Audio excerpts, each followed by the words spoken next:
everyone.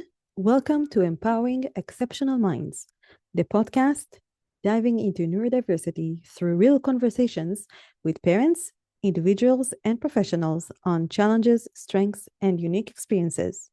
I'm your host, Maayan Glazer-Koren, an educational therapist, ADHD educator, and ASD specialist.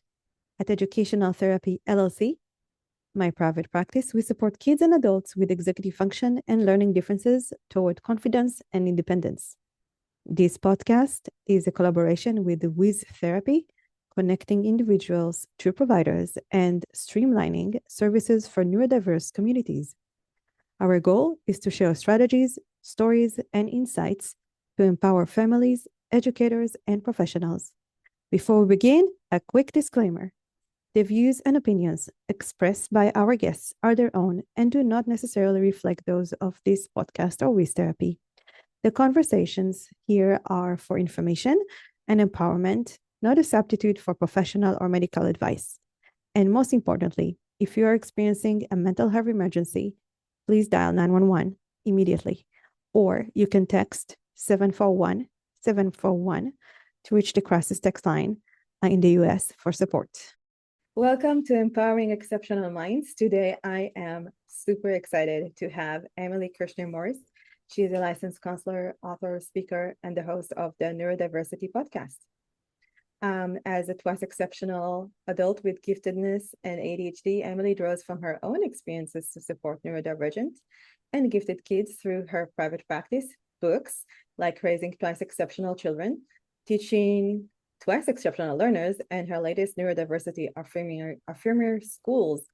So on a personal note, and Emily, I told you that before we kind of hit the record button, I just wanted to share that Raising Twice Exceptional Children, the book, has been extremely resourceful for our family and also for my work.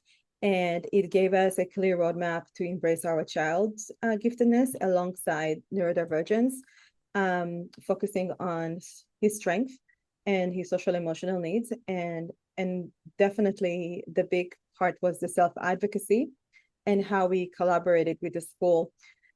So I love it that we kind of were able to turn being so overwhelmed into like empowerment. So this is definitely a must read for 2E parents. Emily, thanks for joining us, and your insights are so needed. Oh, thank you. I'm excited to be here. Yeah, so I'm really interested to hear and about your personal journey and how you became to do what you do, what inspired you to write the books. Yeah. Well, I started out my career in education. I was a classroom teacher. And part of the reason I got into education was simply because having been diagnosed as ADHD when I was in 5th grade and also having that gifted label, I knew that school had been really hard for me in ways that it felt like it shouldn't be hard. Like I always felt like things that should be hard were easy, but things that should be easy were hard. And so it was very kind of complicated. And so I decided to go into education to hopefully help students who were like me. And so, after I started teaching, I went ahead and got a master's in gifted education. And so I live in St. Louis, Missouri. And I taught in a couple of different gifted ed programs at both the elementary and middle school level for about over a decade, really. And I then went ahead and got a second master's in counseling. And so along with that, I worked as a school counselor before I moved into my practice, but that really allowed me to focus not only on the social and emotional needs, but also broadening that even into mental health, neurodivergence, all these different topics. And so along the way with that, we started the Neurodiversity podcast. We started that in 2018, and it's grown a ton. And then parallel to that was the opportunity to write some of these books. And so, 2 of the books that I wrote are education focused. One specifically on twice exceptional learners, one specifically for for all school personnel about supporting kids who learn and think differently. And then the other two books that I have are parenting focused. One specifically, I was asked to be a co-author on a revision of A Parent's Guide to Gifted Children. And then the one that you mentioned, a handbook for Raising Twice Exceptional Children, a handbook for parents of neurodivergent gifted kids. And so, it's been great to have those opportunities to really dig into what all of that means. And and again, and just like so many people who are neurodivergent, I have 3 neurodivergent kids and they are all twice exceptional. So that is kind of another angle. Having not only that personal lived experience myself growing up, but also now having kids who have similar experiences as well. It's very different from different places in the States when it comes to supporting gifted communities. That kind of hit me by surprise because I am in the Bay Area, and it was like, well, look who is here. Like you have like everything. And then they went ahead and like I mentioned, we don't have the gate anymore.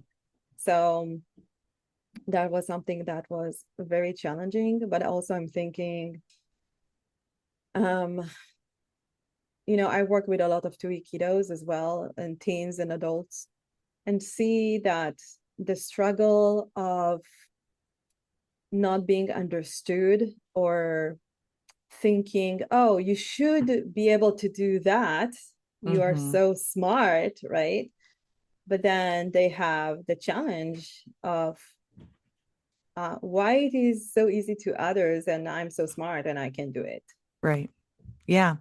Yeah. That's really a big piece of what that experience is like for twice exceptional people, where, you can do the cognitive tasks, you can learn really quickly with very few repetitions, but school is very rarely created for that. School relies on those types of things. And so the things that school relies on, like frequent practice, being organized and turning things in, like those are often the areas that are the hardest for twice exceptional people. So then it can look like they're struggling at school. Well, they are indeed struggling at school. It's not even like it looks like it, but it's not necessarily because they don't have the cognitive ability to master the content. It's because of all those other things that get in the way. And then, of course, sometimes the cumulative effect of that is if you do struggle with all of those things, sometimes you end up with gaps in what you in the content, as you get older, and all of a sudden you realize like maybe there was something that you missed a couple of years ago that, they were doing in class, but you were struggling with some of those other executive functioning things.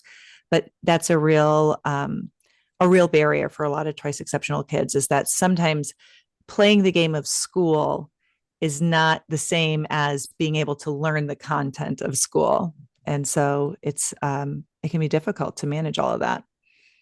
It's a good difference. Like I hear you talking and I have this client in my head, he's in 8th grade, and all I'm thinking about is he's extremely gifted, and he's in the private school for more for gifted kids.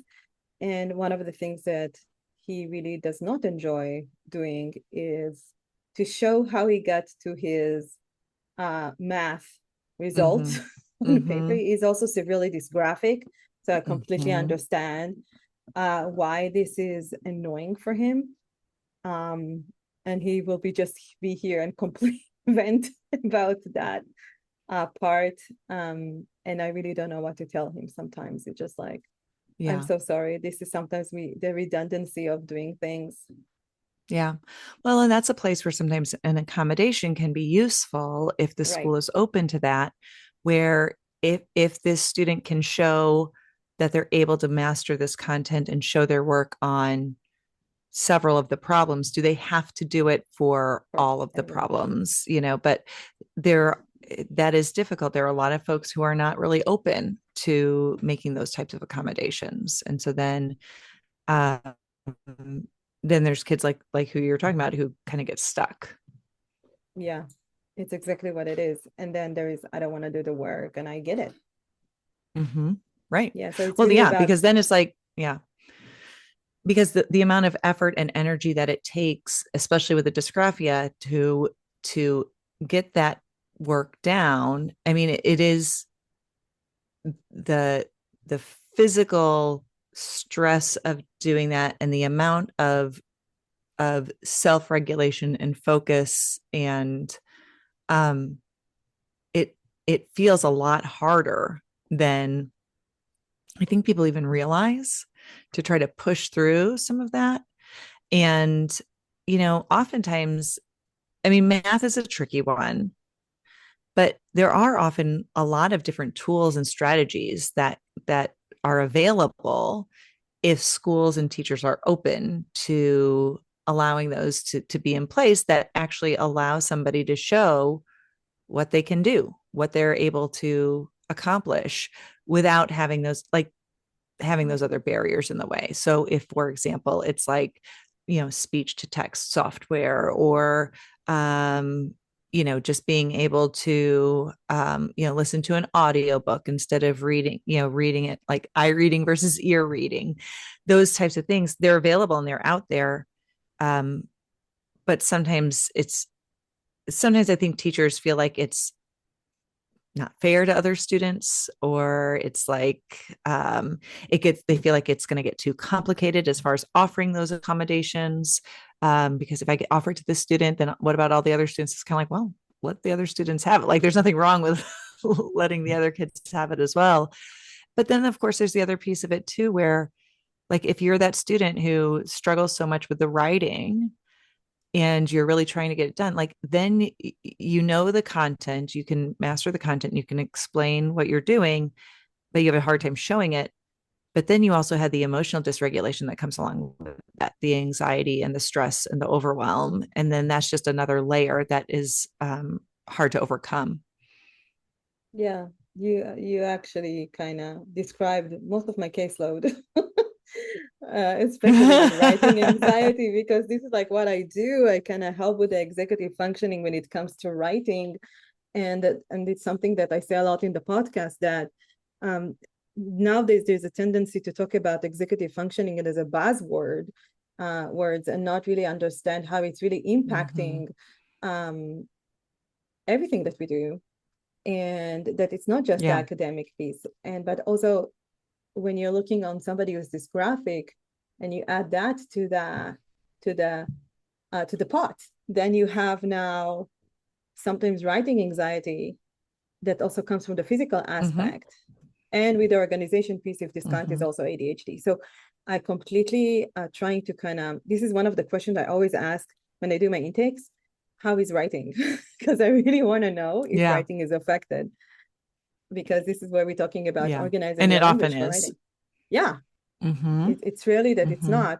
And my clients can be amazing writers. They have amazing expressive language or descriptive language. But when it comes to organization, they become kind of overwhelmed. So we kind of need to help in breaking it down. Yeah, that's very, very common. There's some research that's been done about twice exceptional learners who are gifted and autistic. And this came out of the University of Iowa, but what they specifically looked at was the cognitive profiles of twice exceptional gifted autistic learners. And what they found was that typically they have very, very high verbal comprehension abilities. So like verbal abstract reasonings, really strong crystallized knowledge in their vocabulary, all of these pieces, coupled with very, very low processing speed. Right. Like sometimes in the, lowest 10 percentile or more, and it's a huge discrepancy. But when you think about processing speed, that is such an impact when you're talking about writing, because and all the other executive functioning things that go along, it's like, I've got to think about what I want to write. I have to think about the point I'm trying to make. I have to think about how I'm going to say it. I have to think about what order I'm going to say it in. I have to then start doing that and keep all that in my mind at the same time. But the processing speed slows everything down. And so then what ends up happening is you have kids who either don't do anything, or they do like what looks like the bare minimum.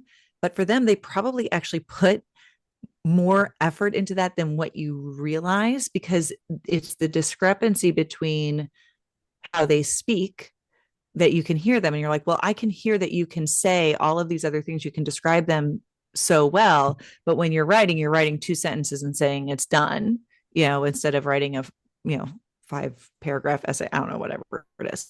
And I think that's the hard thing about twice exceptional kids, is that, especially for the people on the outside, you see the skills, but those mask the struggles. And sometimes it's the other way around. Sometimes you see the struggles and then you can't see the abilities either. Exactly. It's so interesting you're saying this, because I was just having another, one of my long-term clients. I'm with him for many, many years.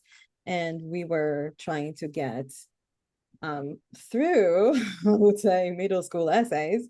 And the challenge with, he knows the material, he understands it. And then the requirement of rushing when he has very low, slow processing speed is really affecting his production and abilities. Although I know if he had the right accommodations and the right support, he would do amazingly without this feeling overwhelmed. And it got into completely shut down in some cases. And this is like, okay, now we're talking about anxiety into the picture, having mental health challenges as well. Right. Absolutely. Yeah. Putting the supports in place, putting the accommodations in place is one of the best things you can do to mitigate some of those other mental health things that come to the surface. It's tricky to do that. And again, you have to be flexible. You have to be creative in order to find the ways to make that work for each individual student. Yeah. Don't think people know about your book so much. The one in the classroom. Like, oh my gosh. I know, we're trying to get the word out, that's for sure. Especially in the classroom, this is so important. I mean, I'm like, oh.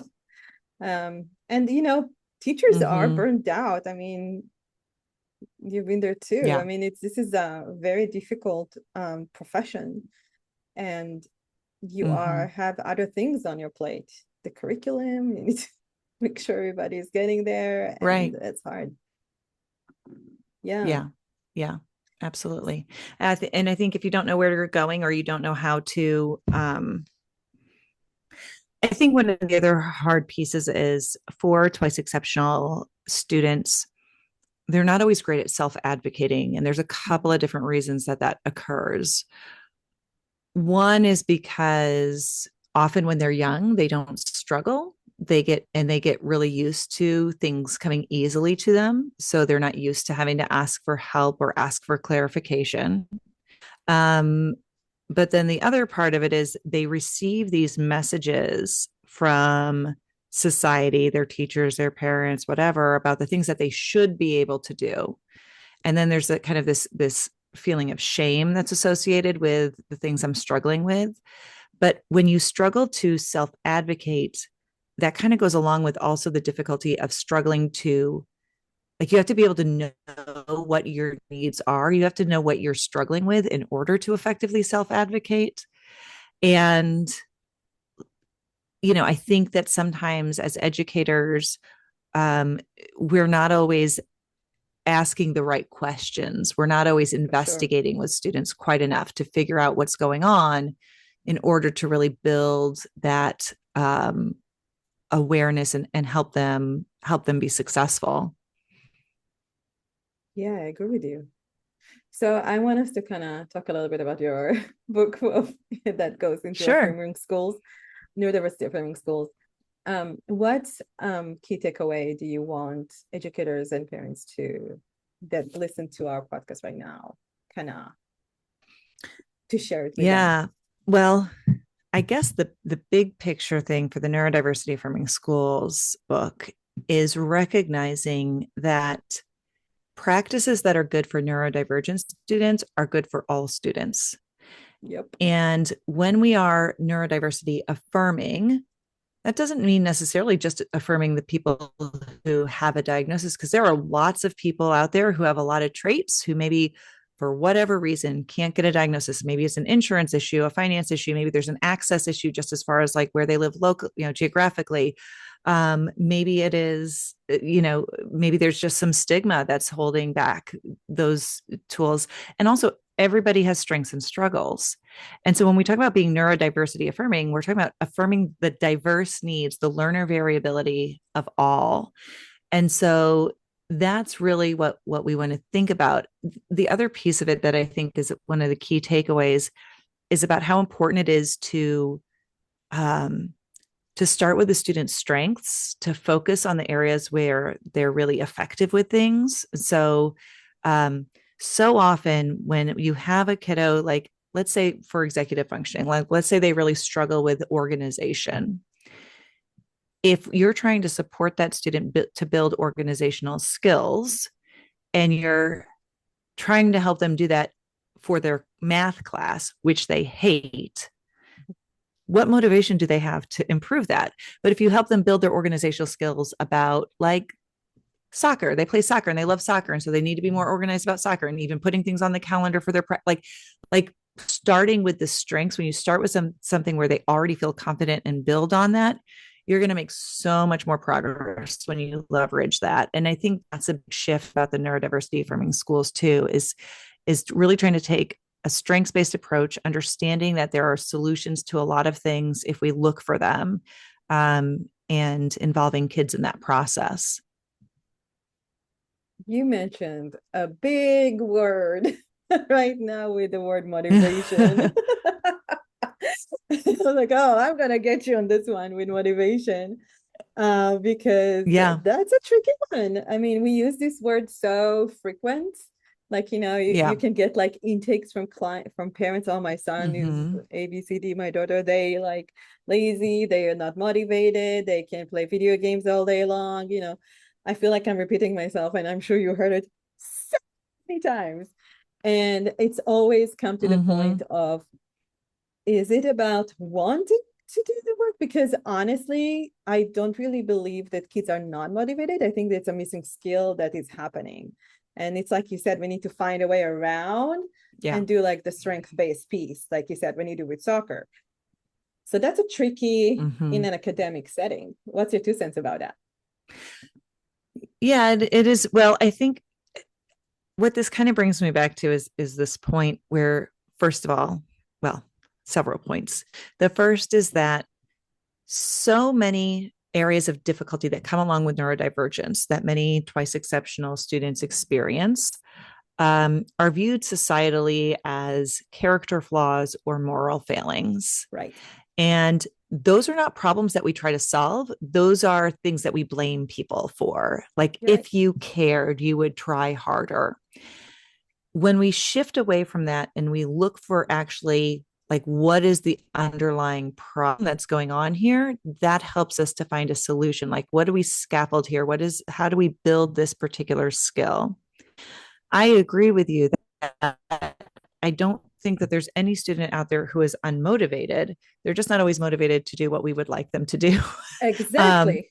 But the other piece of that, but the other piece of that is recognizing that when we have, like, the school ecosystem is contrived in a lot of ways. Like, it's not really what the quote unquote real world is like. Like, so often we say, well, they have to learn responsibility. They have to be ready for the real world.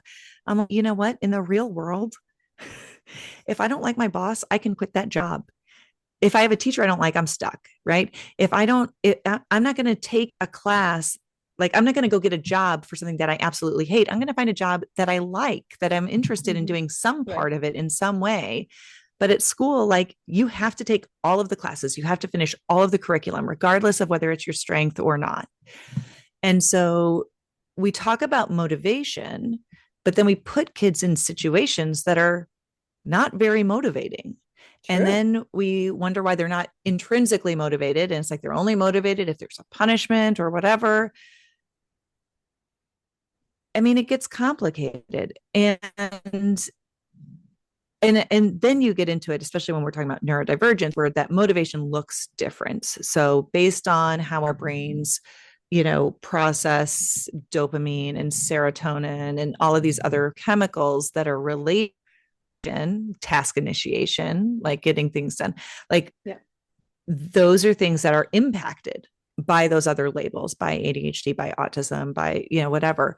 Plus the fact that when you constantly feel like you are failing, like I want to, for everybody who's listening, like think about the last time you had to do something that was really, really hard, like that was beyond what you were able to do. How long did you stick with that? Like most people don't stick with something that's beyond their capabilities very long because it's frustrating and overwhelming, and nobody likes to feel that way. And so unless you have some sort of other support or structure that helps you keep going, you're probably going to step away from that.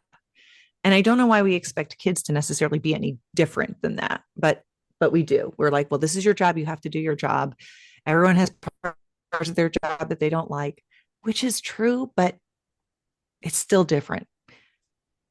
Yeah, that kind of gets to me, not in a good way, when I hear like that people say, oh, but also this is the real world. You will have to do stuff that you don't like. Okay. Yes, it's true to some points, right? I'm an adult. I do not enjoy, making appointments for my physician or right, or to go to do blood tests or whatever. But thinking about this too is that I'm not going to put myself in a situation that, we have a choice. I have,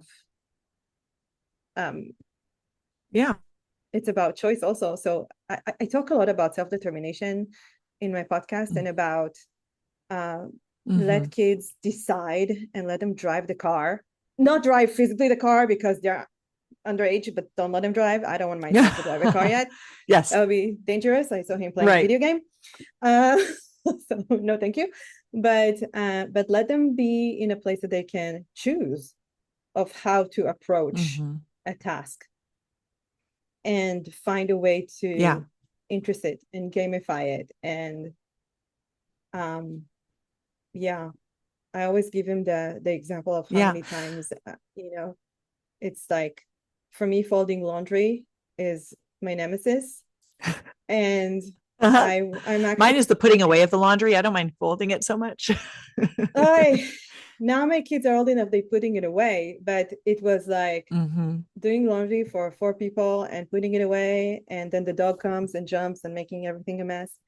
And so I was competing with my Alexa, because I found this is what will keep me going. It's if I'm competing how many songs I can do, listen to whatever when I do this. So finding a way to make it more engaging. Yeah, integrating some of that novelty, making it. It's interesting. Competition is for a lot of neurodivergent people, especially ADHDers. Like that competition can be really motivating, especially if you can make it that internal, like competing against myself type of piece. So like kind of like what you were doing, but actually when I've been writing my books, one of the things that I'll do is I will get a spreadsheet. I'll create a spreadsheet and then I will do Pomodoros. So I'm sure you know what a Pomodoro is, but for anyone who doesn't, like a Pomodoro is where you have a timer and you're like, okay, I'm going to work for an hour and then I'm going to take a 15-minute break. And then I'm going to work for an hour. I'm going to take a 15-minute break. But what I would do with each one of those hours is I would sit there and I would calculate how many words I could write in that hour. And I would put that on the spreadsheet of how many words I had written in that hour. And the next hour I would beat that to see if I could more words per hour. What was kind of challenge myself to do that? I think on average, I could usually write about 800 words in an hour, which I feel like sometimes I can usually actually write more than that if I'm doing just something that's a little less, because of the way that those books are all written with the research and everything else. Like oftentimes I would have to like double check things and kind of make sure. So that always slowed that process down. If I was writing something more like just free flowing. But yeah, it was, and I don't know what people know how fast they write. I don't know if that's fast or slow. I don't really care to know. I don't want to know how I compare to anybody else. Funny, but for me, having that little challenge, it was like, it was trained. It was not, can I do in a month? It was 1 hour. Like how much can, and and trying to really quantify that, because it also then helped me feel like, oh, I am making progress. I know that this, I can see that there is growth that's being made here. And that's the other thing I think for kids too, when they're in school, is that we see the end goal as the adults. We know what graduation means, but that is so far in the future for so many of those kids. And especially when they're neurodivergent, it's like time is like now or not now. And to try to tie, you have to write this paragraph about a character in this book because that's going to get you. It's like, what is the connection to real life? And I think that that's the other thing that makes it so difficult. One of the other differences that I'll mention too, just about being an adult and being a kid along with that, is usually in our jobs, there aren't a whole, I don't know, I shouldn't speak out of turn. I'm sure that there are. I can think of different TV shows and pop culture references that indicate this is not so. But in general, though, like, I think most people's jobs, it's like we are trying to be efficient. We're not trying to do things that aren't directly related to whatever our job is. And I mean, even when, I don't know, I guess I'm thinking back to when I was a teacher. Like, I've been self-employed for a long time, so that also kind of helps that, right? Like, but I could think about when I was a teacher. Yeah. When I was a teacher, I had to turn in my lesson plans and get those approved by, like, at one of the schools where I worked. And I remember kind of feeling a little like, okay, but at the same time, that wasn't purposeless. Like, and it did help me. I didn't love the fact that I had to turn them in and get them checked off each week or whatever. Like, that felt kind of micromanagey to me. But at the same time, though, no one was asking me to do something that was unrelated, to what my ultimate goals were as far as that job went. And so, I don't know, it's just different. And I think people forget that when they're talking to kids in the schools. Yeah. It's funny that you mentioned it. And everybody who listens to my podcast know how much I love, in parentheses, the book, The Outsiders, that many curriculums use for middle school. And every time I'm working with, if a client needs my support with this, I will help them. But then I always tell them, you know what? When you're writing a character analysis, it doesn't mean you're going to do it in your regular life. So let's just, like, in your job, it's something you do.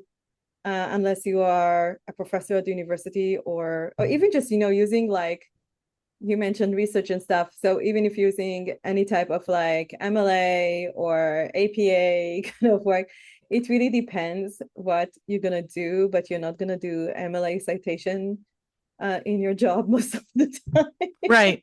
Right. I don't know. I have to use APA citations often in my stuff, but that's, I think Chicago style. Yes. Yeah. But I think that's pretty rare. And, but that's, yeah. Well, you know what, now that I'm thinking about it, actually, I can think of things in my job that I have to do that feel kind of tedious, that are kind of like, because actually that's what reminded me of it. I'm not going to get into all this, but there are, like, we offer continuing education for mental health clinicians specifically. And so we're approved through a couple of different organizations, the American Psychological Association being one of them. And they are meticulous about the details that you have to have included in certain documentation or whatever. And I get it, but also I'm a little bit like, okay, this seems a little excessive, but don't tell anyone I said that. That's just between us. Girl, this is a podcast. We're recording this. No one will ever know. No one will ever know. No. Yeah, I did not enjoy writing a report. This is so tedious. I don't want to do that, but I still am doing it. So let's say writing a report is not the most exciting thing I do in my job. I actually really enjoy working the one-on-one, but I know the reports, like you said, the reports are helping me to understand my. They're valuable. Profile. Exactly. Mm-hmm. Right.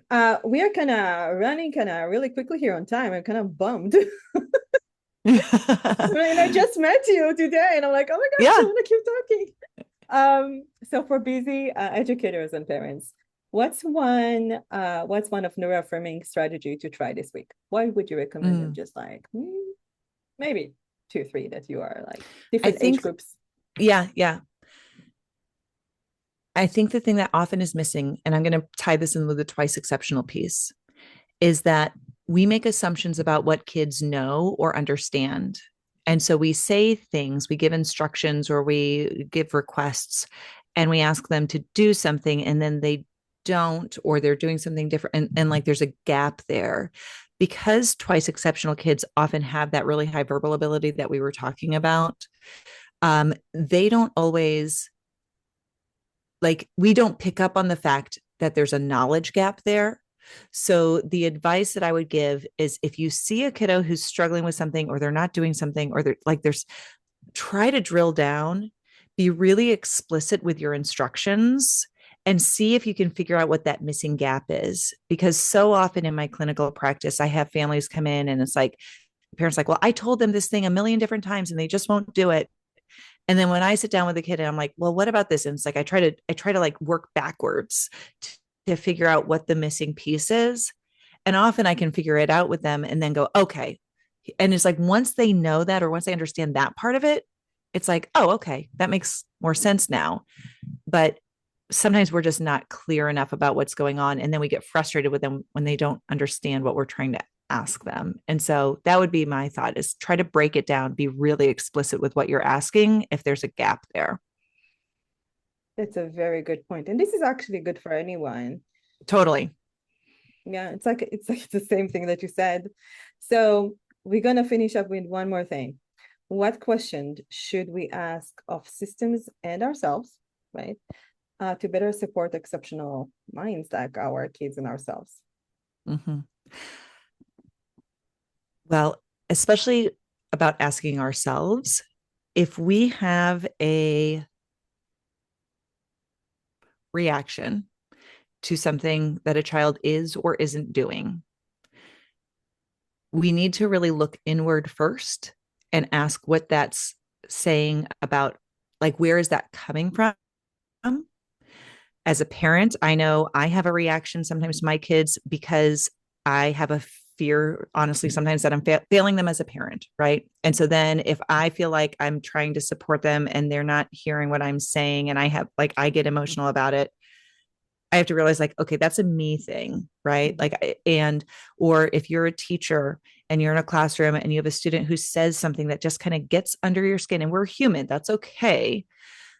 But we don't want to push that back on the student necessarily. We need to reflect on what that is about us and realize, like, whatever that student is doing, whatever your child is doing, like, very rarely is it truly like intentional to bother you or hurt you or whatever. Like, usually there's something else there. But if we have that emotional reaction, we need to just do some self-reflection first before we push blame. Because when we offer that self-reflection, we then are better able to find those solutions, as opposed to externalizing it and putting it back on the kids. Well, they're just not doing whatever, or if they would just listen then.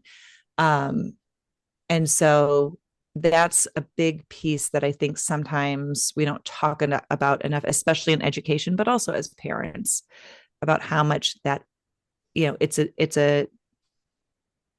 a back and forth relationship. It's a reciprocal relationship with the young people in our lives. And we have to realize that our emotions and experiences influence how we interact as well. And having that awareness is super helpful. Thank you so much, Emily. No, thank you so much for having me. People buy her books. Seriously.